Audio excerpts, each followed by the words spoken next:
ஸ்ரீ குருப்யோ நமஹ.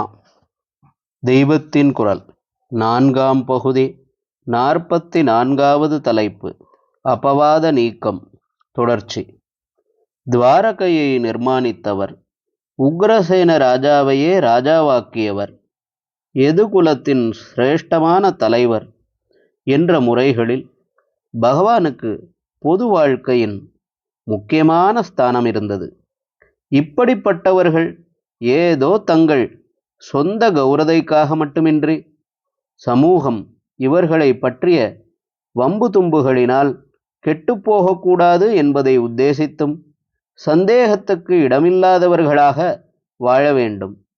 தாங்கள் அப்படி வாழ்கிறோம் என்று நிரூபித்தும் காட்ட வேண்டும். வெள்ளைக்காரர்களும் கூட சீசரின் பொண்டாட்டியானால் சஸ்பிஷனுக்கு இடம் தராமல் தான் இருக்கணும் என்று சொல்கிறார்கள். இந்த ரீதியில்தான் பகவான் தம்மீதான மித்யாபவாதத்தை போக்கிக் கொள்ள பாடுபட்டது. வாஸ்தவமாகவே தம்முடைய கௌரதையில் உள்ள ஸ்வய அபிமானத்தால் அல்ல. டிராமா நாடக ரசத்தோடு இருக்க வேண்டுமென்றே தாம் நிஜமாக இதற்காக வியசனித்ததாக வேஷம் போட்டார். இந்த டிராமாவை சேர்ந்ததுதான் மணி போனதால் துவாரகையில் துர்பிக்ஷம் என்று காட்டியதும், இப்போது அது வந்து சுபிக்ஷம் ஏற்பட வேண்டுமென்றதும். மங்களங்களுக்கெல்லாம் நிலையமான பகவானே துவாரகையில் இருக்கும்போது மணியால் தானே அதற்கு மேன்மையும் தாழ்மையும் ஏற்பட வேண்டும்? ஏதோ கர்மாவுக்காக துவாரகா ஜனங்களுக்கு துர்பிக்ஷத்தை கொடுத்தார். இப்போது அனுக்கிரகிக்க வேண்டுமென்று எண்ணம் கொண்டார். இதையே லீலையாக ஸ்யமந்தகத்தோடு பொருத்திவிட்டார்.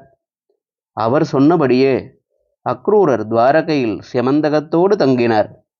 ஜனங்களுக்கு உண்மை தெரிந்தது. பகவான் மேல் சுமத்தப்பட்ட அபவாதம் நீங்கிற்று. மணியை கிருஷ்ணர் அபகரிக்கவில்லை, அக்ரூரரிடம்தான் அது இருக்கிறது.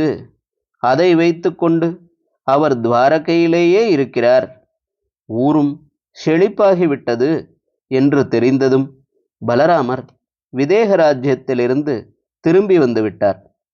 கிருஷ்ணரை சந்தேகித்ததற்காக ரொம்பவும் பச்சாதாபப்பட்டு வருத்தம் தெரிவித்து கொண்டார். கிருஷ்ண பரமாத்மா, இது உங்கள் யாருடைய தப்பும் இல்லை. நான் சதுர்த்தி சந்திரனை பார்த்த தப்புத்தான் எல்லாவற்றுக்கும் காரணம். முடிவில் எல்லாம் நல்லதற்குத்தான். இது அத்தனையும் விக்னேஸ்வரர் பிரபாவத்தைத்தானே வெளிப்படுத்தி இருக்கிறது என்றார். கிருஷ்ண பரமாத்மாவுக்கும் விக்னேஸ்வரர் பூஜிக்கப்படும் தெய்வமாக இருந்து அனுக்கிரகம் செய்த கதை இதுதான். ஹர ஹர சங்கர, ஜெய ஜெய சங்கர. தெய்வத்தின் குரல் மேலும் ஒலிக்கும்.